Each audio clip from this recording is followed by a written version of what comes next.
পড়ার বিষয় পক্ষ থেকে বলছি, তোমরা যারা ক্লাস 12-এ পড়ো এবং তোমাদের যাদের শিক্ষা বিজ্ঞান বা এডুকেশান আছে, তাদের জন্য আমরা পড়ার বিষয় পক্ষ থেকে একটি খুব গুরুত্বপূর্ণ ভিডিও নিয়ে এসেছি। আজকে আমরা যেটা আলোচনা করব সেটা খ বিভাগে একটা 8 নম্বরের প্রশ্ন। অর্থাৎ তোমরা জানো খ বিভাগ চতুর্থ থেকে অষ্টম অধ্যায় এবং এতে 30 নাম্বার থাকবে। 30 নাম্বার মধ্যে 8 নাম্বারের 3টে কোশ্চেন থাকবে, তার মধ্যে 2টো কোশ্চেন লিখতে হবে। এবং এর মধ্যে যে অষ্টম চ্যাপ্টার, সেই অষ্টম চ্যাপ্টারের মধ্যে যে প্রশ্নটা এবার খুবই গুরুত্বপূর্ণ, যে জাতীয় শিক্ষানীতিতে অপারেশন ব্ল্যাকবোর্ড বা নবোদয় বিদ্যালয় সম্পর্কে আলোচনা করো। অর্থাৎ 1986 সালে যে জাতীয় শিক্ষানীতি হয়েছিল, সেই জাতীয় শিক্ষানীতিতে যে কোনো দুটি মৌলিক নীতি আলোচনা করো, অথবা অপারেশন ব্ল্যাকবোর্ড বা নবোদয় বিদ্যালয় বলতে কী বোঝো। তা চলো শুরু করি। একটু বলে দিই, যদি ভালো লাগে অবশ্যই চ্যানেলটি লাইক করো বা সাবস্ক্রাইব করো। এবং আমরা বিশ্বাস করি যে আমরা পড়ার বিষয়ের পক্ষ থেকে কিন্তু শুধু নোট দিয়েই ক্ষান্ত থাকি না, কারণ নোটটা বুঝিয়ে দেওয়ার আমাদের প্রয়োজনীয়তা মনে করেছি দীর্ঘ অভিজ্ঞতা থেকে 23-24 বছরের। কারণ সব নোটই ভালো, সে তুমি সহায়িকা বই বলো, পাঠ্য বই বলো, বিভিন্ন স্যার ম্যাডাম বলো, ইউটিউবের নোট বলো, আমারটাও একটা ইউটিউবের নোট, প্রত্যেকটা খুবই সমৃদ্ধ, খুবই ভালো, খুবই গুণগত মান উন্নত। কিন্তু সেটা যদি তোমার কাজে না লাগে, তুমি বুঝতে না পারো, অর্থাৎ কাজে লাগলো না, তোমার যদি বদহজম হয়, তাহলে কি হবে? তাহলে সেই খাবার কোনো কাজ হবে? কোনো কাজ হবে না। তাহলে তোমাকে কি করতে হবে, সেটা বুঝে আত্মস্থ করে কিন্তু পড়তে হবে। না আত্মস্থ করে পড়লে কিন্তু কিচ্ছু হবে না। তা আমরা বোঝাবার চেষ্টা করছি, যদি বুঝতে পারো অবশ্যই জানিও, বা কোনো জায়গায় অসুবিধা থাকলে কমেন্ট করো। আমরা আমাদের ক্ষমতা মতো, অর্থাৎ আমাদের যে অভিজ্ঞতা, সেই ক্ষমতা মতো কিন্তু সমাধানের চেষ্টা করব। তা চলো শুরু করি। জাতীয় শিক্ষানীতি একটি গণতান্ত্রিক দেশে খুব গুরুত্বপূর্ণ ব্যাপার, কারণ এই জাতীয় শিক্ষানীতি অনুসারে কিন্তু সারা দেশে শিক্ষা ব্যবস্থা পরিচালিত হয়। আমাদের দেশ 1947 সালে স্বাধীনতা পরে শিক্ষানীতি হয়েছিল এবং তারপর হয় 1986 সালে জাতীয় শিক্ষানীতি। এই 1986 সালে জাতীয় শিক্ষানীতিতে ভারতবর্ষের শিক্ষা ব্যবস্থা কীভাবে পরিচালিত হবে তার জন্য একাধিক পদক্ষেপ নেওয়া হয় বা নীতি নেওয়া হয়। এর মধ্যে দুটো নীতি হচ্ছে বিশেষ গুরুত্বপূর্ণ, অপারেশন ব্ল্যাকবোর্ড এবং নবোদয় বিদ্যালয়। এই অপারেশন ব্ল্যাকবোর্ড সম্পর্কে আমরা প্রথমে আলোচনা করে নিই। 1986 সালে যে জাতীয় শিক্ষানীতির যে সুপারিশগুলো করা হয়েছিল, তার মধ্যে অন্যতম কিন্তু হলো অপারেশন ব্ল্যাকবোর্ড। এই অপারেশন ব্ল্যাকবোর্ড কর্মসূচিতে কী হয়, বলা হয় দেশের সমগ্র জায়গায়, অর্থাৎ সমগ্র ভারতে প্রাথমিক শিক্ষার মান উন্নয়ন করতে হবে এবং এর জন্য বেশ কিছু প্রকল্প বা কর্মসূচি গ্রহণ করা হবে। এবং এই যে ব্ল্যাকবোর্ড, অপারেশন ব্ল্যাকবোর্ড, এর মাধ্যমে কিন্তু প্রাথমিক শিক্ষার উন্নয়নের জন্য যে প্রয়োজনীয় উপকরণ বা উপাদান, সেই সবগুলোকেই বোঝানো হয়েছে। অপারেশন ব্ল্যাকবোর্ড বলতে যে স্কুলের ব্ল্যাকবোর্ড, সেটা শুধু বোঝানো হয়নি, যে প্রাথমিক শিক্ষা সার্বিক বিকাশের জন্য যে সকল উপাদানগুলি দরকার, সবগুলোকেই কিন্তু বোঝানো হয়েছে। এবার কেন গ্রহণ করা হলো, যে দীর্ঘদিন সমীক্ষা করে দেখা গেছে যে বিভিন্ন শিক্ষা কমিশন বা জাতীয় শিক্ষা কমিশন যে প্রাথমিক শিক্ষার উন্নয়নের যে বিভিন্ন সুপারিশ করেছিল, সেই সুপারিশ কিন্তু আদৌ ততটা বাস্তবায়িত হয়নি। এবং আমাদের দেশের শিক্ষা ব্যবস্থা তুলনামূলকভাবে অনেক পিছিয়ে আছে।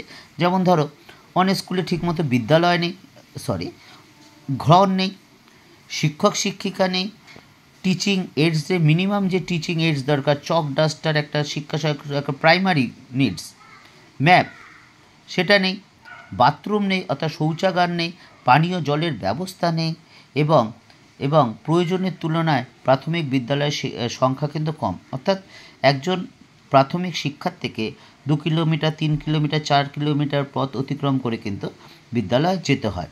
এই সকল অভাবগুলো বা দরুন এই 1986 সালে জাতীয় শিক্ষানীতি গৃহীত হয়।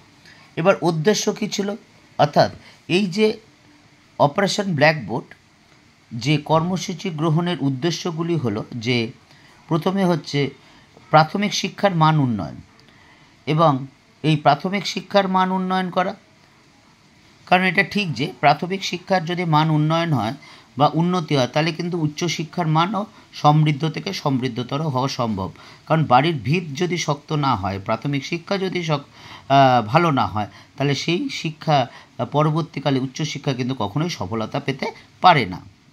এবার হচ্ছে উপযুক্ত পরিকাঠামো, অর্থাৎ একটা স্কুলে বা বিদ্যালয়ের জন্য যে মিনিমাম যে রিকোয়ারগুলো অর্থাৎ চাহিদাগুলো, ক্লাসঘর, তারপর শিক্ষার্থীরা বা শিক্ষক শিক্ষিকারা যে বসবেন তার সুব্যবস্থা, শৌচাগার, পরিষ্কার পরিচ্ছন্ন শৌচাগার, পানীয় জলের ব্যবস্থা এবং দরকার মতো অর্থাৎ প্রয়োজনীয় শিক্ষক শিক্ষিকার অভাব, এইগুলো কিন্তু সুপারিশ করা হয়।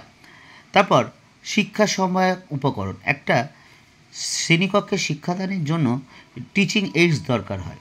তোমরা জানো চক, ডাস্টার, ম্যাপ, চার্ট, মডেল, এগুলো বিভিন্ন শিক্ষা সহায়ক উপকরণ। কারণ এগুলোর মাধ্যমে শিক্ষার্থীরা কিন্তু অনেক সহজে অর্থাৎ শিক্ষক মহাশয়রা বা টিচাররা খুব এই সকল এইডসের মাধ্যমে খুব সহজে কিন্তু সুন্দরভাবে বোঝানো সম্ভব হয়। পরেরটা হচ্ছে অনুকূল পরিবেশ সৃষ্টি। বিদ্যালয়ে এমন পরিবেশ সৃষ্টি করতে হবে যাতে শিক্ষার্থীরা সেই বিদ্যালয়ে আসার আকর্ষণ অনুভব করে। কারণ বাচ্চারাদের যদি বিদ্যালয়টা আকর্ষণের কেন্দ্রবিন্দু হয় বা করে তোলা যায়, তাহলে কিন্তু কোনো শিক্ষার্থী কিন্তু সে বিদ্যালয় কামাই করবে না বা স্কুল ছুট হওয়া থেকে দূরে থাকবে। এরপর কর্মসূচি, অর্থাৎ এরপর আমরা কর্মসূচি আলোচনা করব। এই প্রাথমিক শিক্ষা মান উন্নয়নের জন্য এই অপারেশন ব্ল্যাকবোর্ড যে কর্মসূচিগুলো গ্রহণ করেছিল সেটা হলো, দেখো যে প্রথমে হচ্ছে দুটি বড় বড় শ্রেণীকক্ষ। এই কর্মসূচিতে প্রথমেই যেটা বলা হয়েছিল অর্থাৎ অপারেশন ব্ল্যাকবোর্ড কর্মসূচিতে বলা হয়েছিল যে প্রত্যেক ঋতুতে অর্থাৎ সারা বছর ব্যবহার করা যায় এমন দুটি বড় ঘর, মিনিমাম দুটি বড় ঘর তৈরি করতে হবে।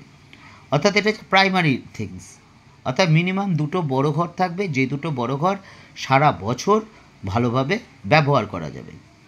তারপর হচ্ছে দুজন শিক্ষক শিক্ষিকা, অর্থাৎ অনেক বিদ্যালয়ে দেখা গেছে 4টে ক্লাস 1, 2, 3, 4, কিন্তু দেখা গেছে 4 জন নেই, এমনকি 2 জনও নেই, একজনের দ্বারা পরিচালিত হচ্ছে। এই শিক্ষা কমিশন সর্বপ্রথম বলে যে প্রত্যেক প্রাইমারি স্কুলে মিনিমাম 2 জন থাকবেই, অর্থাৎ যেখানে একজন আছে সেখানে আরেকজনকে বা নেই, মিনিমাম 2 জন, অর্থাৎ 2 জনের কম যাতে কোনো মতেই না হয়। এবং এই যে 2 জন শিক্ষক হবেন তার মধ্যে কিন্তু অবশ্যই একজন মহিলা হবেন এবং পরে আস্তে আস্তে এই 2 থেকে কিন্তু সেটার সংখ্যা বাড়িয়ে প্রত্যেক ক্লাসের জন্য একজন করে শিক্ষকের ব্যবস্থা করতে হবে বা করা হবে। তারপরটা দেখো পানীয় জল ও শৌচাগারের ব্যবস্থা। একটা বিদ্যালয়ে শিক্ষার্থীরা গেলে বা শিক্ষক শিক্ষিকারা গেলে বা যেই যাক না কেন মিনিমাম 3-4 ঘন্টা থাকতে হয়। সে 3-4 ঘন্টা থাকার ফলে মিনিমাম পানীয় জল দরকার, শৌচাগারও দরকার। কাজেই প্রতিটি বিদ্যালয়ে ব্যবহার ও উপযোগী শৌচাগারের ব্যবস্থা করতে হবে এবং পানীয় জলের সুব্যবস্থা করতে হবে। এবং এর জন্য সরকারের সাথে সাথে বিভিন্ন যে স্থানীয় স্বায়ত্তশাসনমূলক সংস্থা আছে, স্বেচ্ছাসেবী সংস্থা আছে, তাকেও কিন্তু যুক্ত করতে হবে। কারণ দেখা গেছে অনেক প্রাইমারি বিদ্যালয়ে যে মিনিমাম শৌচাগার নেই, আবার পানীয় জলের ব্যবস্থা নেই, যার ফলে কিন্তু শিক্ষার্থীরা কিন্তু অনেক সময় শিক্ষাকেন্দ্র থেকে চলে যাচ্ছে বা পড়াশোনা ছেড়ে দিচ্ছে।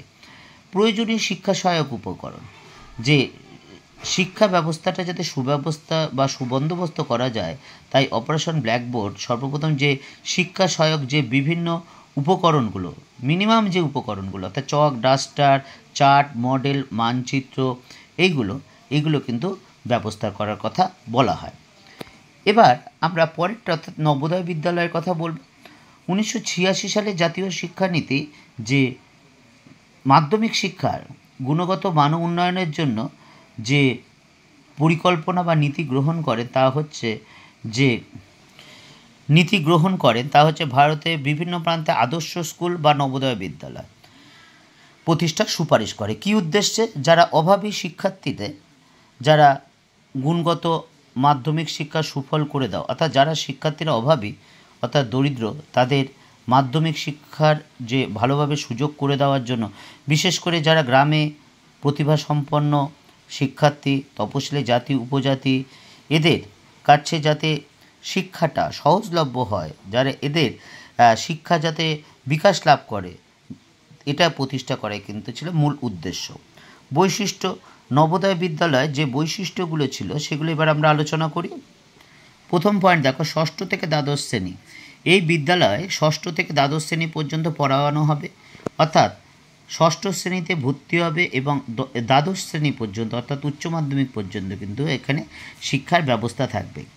এরপর ভর্তির পরীক্ষা, নবোদয় বিদ্যালয়ে ভর্তির জন্য প্রবেশিকা অর্থাৎ এন্ট্রান্স পরীক্ষা দিতে হবে এবং পরীক্ষার যে ফলের ভিত্তিতে, সেই ফলের ভিত্তিতে অর্থাৎ মেধার ভিত্তিতে শিক্ষার্থীরা কিন্তু এখানে ভর্তির সুযোগ পাবে। এরপরেরটা হচ্ছে আবাসিক ও অবৈতনিক। এই নবোদয় বিদ্যালয় যে বলা হয় এখানে শিক্ষা ব্যবস্থা হবে আবাসিক, অর্থাৎ এই বিদ্যালয়ে যে হোস্টেল থাকবে সেই হোস্টেলেই কিন্তু শিক্ষার্থীরা থাকবে, অর্থাৎ ছুটির পরে তারা বাড়ি যাবে না, তারা স্কুল চত্বরে বা হোস্টেলেই থাকবে। এই হোস্টেলে থেকে পরের দিন কিন্তু আবার স্কুলে আসবে এবং সম্পূর্ণ অবৈতনিক, অর্থাৎ কোনো রকম বেতন দিতে হবে না। প্লাস শুধু তাই নয়, যে সমস্ত খরচা অর্থাৎ পোশাক, খাওয়া দাওয়া, জামা কাপড় সব খরচা কিন্তু সরকার বহন করবে। এরপর আসন সংরক্ষিত। এই শহরের যারা ছেলে মেয়ে তাদের জন্য 20% আসন সংরক্ষণের ব্যবস্থা করা হয় এবং মেয়েদের জন্য 1/3 অর্থাৎ 33% আসন সংরক্ষণের কথা বলা হয় এবং অনুন্নত জাতি উপজাতি অর্থাৎ তপশিলি জাতি উপজাতিদের জন্য সংরক্ষণের ব্যবস্থা করা হয় এবং যে জেলায় বা যে অঞ্চলে অনুন্নত সম্প্রদায়ের সংখ্যা বেশি সেইখানে কিন্তু সেই আসন সংরক্ষণ করা হয়। এরপর ভাষা শিক্ষা, প্রত্যেক শিক্ষার্থীকে 3টি ভাষা শিখতে হবে।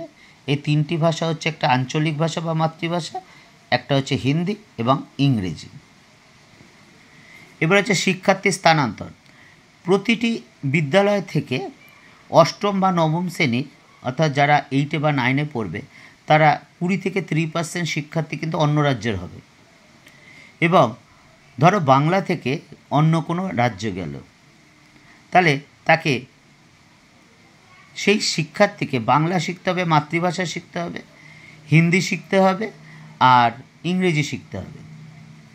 অন্যদিকে হিন্দি ভাষাভাষী অঞ্চলে অর্থাৎ কোনো হিন্দি শিক্ষার্থী যদি বাংলায় এসে পড়াশোনা করে আসে তাহলে তাকে কিন্তু অবশ্যই বাংলা পড়তে হবে, অর্থাৎ আঞ্চলিক ভাষাটা পড়তে হবে। বা অন্যভাবে বলতে গেলে যদি বলতে কোনো একজন বাঙালি অর্থাৎ বাংলার ছেলে যদি তামিলনাড়ুতে যায় তাকে তামিল ভাষা শিখতে হবে, হিন্দি শিখতে হবে, ইংলিশ শিখতে হবে।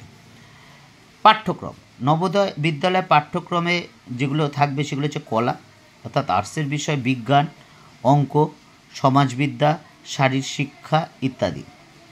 এরপর শিক্ষা ও উপকরণের ব্যবস্থা, শিখন পদ্ধতি অর্থাৎ টিচিং পদ্ধতি মান উন্নয়নের জন্য আধুনিক শিক্ষা ব্যবস্থার একটা অন্যতম উপকরণ হচ্ছে টিচিং এইডস বা শিক্ষা সহায়ক উপকরণ। অর্থাৎ এই শিক্ষা সহায়ক উপকরণের মাধ্যমে শিক্ষক মহাশয়গণ তারা কিন্তু সহজেই শিক্ষার্থীদের কাছে অনেক জটিল এবং কঠিন বিষয়টা খুব সহজেই কিন্তু তাদের সামনে তুলে ধরে এবং এর জন্য যাতে চক, ডাস্টার বা চার্ট মডেল এবং মানচিত্র ব্যবস্থা করা যায়, তাছাড়া টিভি বা টেপ রেকর্ডার বা এই সকল ব্যবস্থার কিন্তু কথা বলা হয়, যার মাধ্যমে কিন্তু শিক্ষা ব্যবস্থা উন্নত থেকে উন্নততর হবে।